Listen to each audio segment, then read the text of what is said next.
In the meantime, our governor has made it quite clear that she wants public safety front and center for lawmakers during this legislative session. However, there was one area that was noticeably absent from the governor's call to action. Yeah, juvenile justice reform was not mentioned at all during her State of the State address.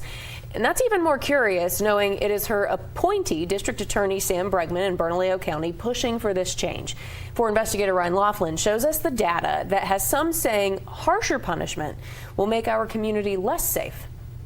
Dude, I have no idea where the hell they're at. Undercover APD officers are chasing down a missing car thief. They're right there. Who is part of a growing trend. I'm gonna put hands up, you're gonna get shot! Put your hands up, you're gonna get shot! Get on the ground! Get on the ground! 18-year-old Miguel Rivera has been here before. Despite the charge, saying it is his first offense for stealing a car, his juvenile criminal history shows charges for stealing 4 other cars. Every time he's released from custody, the rules sound good. House arrest, GPS monitoring, drug treatment, and schooling. Every time, Rivera has broken them. District Attorney Sam Bregman says the juvenile justice system favors probation, and kids know it. I've had cops tell me that they have juveniles in the back seat, and the cops will go, "We're going to the D home," and they go, "They're not even going to let us in the D home. You're taking me home to my mom and dad." And it's happened. Bregman says the system needs to put more kids in jail. That would reverse a trend that some state leaders see as an accomplishment. 10 years ago, there were 13 county juvenile detention facilities in New Mexico, and they were full. Reforms kicked in, and in 2015, Eddy and Quay counties closed juvenile jails. Then in 2017, McKinley County, and over the next decade, most closed, leaving only 4 operating today. Look at the trend lines of referrals coming to juvenile justice. They're all trending down. Juvenile probation expert Nick Costales says probation is progress. But you're saying by punishing teenagers for these serious crimes to a greater degree will actually hurt public safety?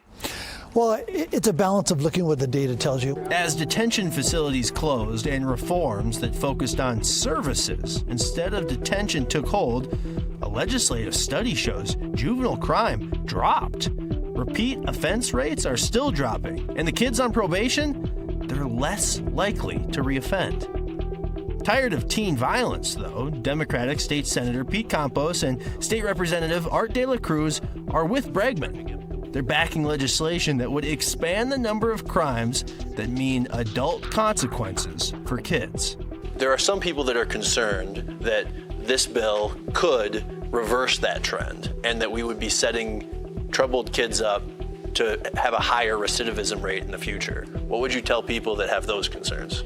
I disagree with that because as we go forward, the intent would be that as we deal with these heinous crimes, the issue is going to be how are we all going to move forward as a state. Young people particularly will think twice, hopefully, before they take, if you will, one of these drastic measures and possibly take a life or destroy property. Do you have any data that shows stiffer punishments in the juvenile system leads to safer communities? We have that data, but as we go forward, that's been one of the things that we haven't totally applied, but it's time to go ahead and consider it. Campos pointed us to the National Council of State Legislatures. That data showed an uptick in arrests coming out of the pandemic, but over the past couple decades, juvenile arrests are way down. The NCSL data we found, and Campos didn't offer any other, said more states are looking towards behavioral and brain development research to develop juvenile justice laws. The things that were put in place work. Do they need to be tweaked? Absolutely. We should always be looking to improve things that aren't working well. The piece needed to put Miguel Rivera on a good path is still missing. Whatever the juvenile justice system tried for him failed. Rivera is now in adult jail, and the data there shows he is now more likely to commit another crime after he gets out. Ryan Laughlin, 4 Investigates.